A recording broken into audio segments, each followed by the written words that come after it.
Hello दोस्तों, स्वागत है आपका अपने यूट्यूब चैनल डीडीसी लाइव में। हम पिछली क्लास में द्वितीय विवाह के बारे में चर्चा किए थे। अब हमारा जो अगली टॉपिक है भारतीय न्याय संहिता का, वो है धारा 85।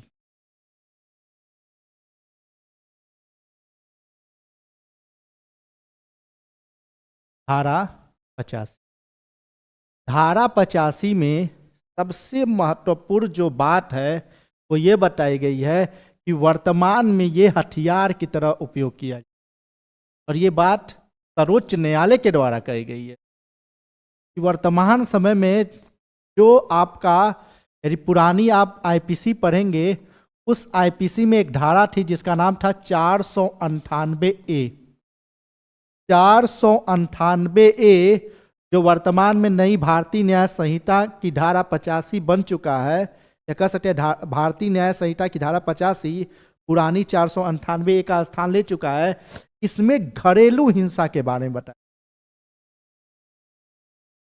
घरेलू हिंसा मतलब आपसे परीक्षा में यह पूछा जाएगा कि वर्तमान समय में घरेलू हिंसा शब्द को भारतीय न्याय संहिता की किस धारा में बताया गया है, तो उस धारा का नाम क्या है? धारा 85, जो पहले 498A हुआ करता था। देखिए, वर्तमान नया कानून लागू है, नया कानून प्रवर्तन में है, और उस नए कानून में धारा 85 में घरेलू हिंसा शब्द को क्या किया गया? परिभाषित किया गया है।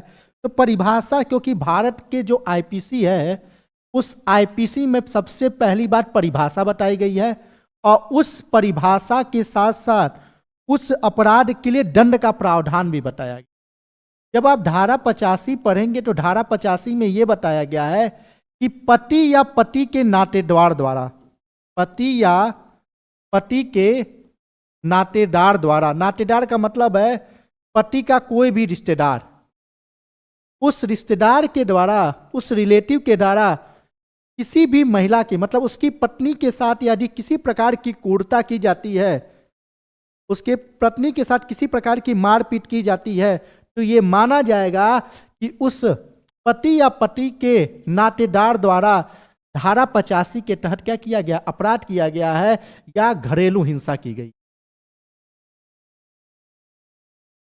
और यदि कोई भी व्यक्ति धारा 85 के अंतर्गत अपराध करता है तो उसके लिए दंड का प्रावधान भी बताया गया। और दंड का प्रावधान क्या बताया गया है? यदि कोई भी व्यक्ति धारा 85 के तहत अपराध करेगा तो उसको 3 वर्ष की सजा दी जाएगी, और साथ ही साथ उसके ऊपर जुर्माना भी लगाया। मतलब हम समझें, धारा 85 को जो पुरानी कानून में 498A हुआ करता था, अब जो धारा 85 बन चुका है, ये कहता है कि पति या पति के नातेदार द्वारा किसी भी महिला के साथ यदि किसी प्रकार की क्रूरता की जाती है, उसके साथ क्रुएल्टी की जाती है, उसके साथ मारपीट की जाती है, उसकी दहेज का उत्पीड़न किया जाता है, उससे दहेज के लिए मांग की जाती है, तो यह माना जाएगा कि वो पति या पति का नातेदार धारा 85 के तहत क्या है? अपराधी है या अभियुक्त है। और जो व्यक्ति धारा 85 के तहत अपराध करता है, उसके लिए जो दंड बताया गया है वो बताया गया है 3 वर्ष की सजा, और साथ ही साथ जुर्माना। ये था भारतीय न्याय संहिता की धारा 85। फिर मिलते हैं हम अगली क्लास में एक नए टॉपिक के साथ। जय हिंद।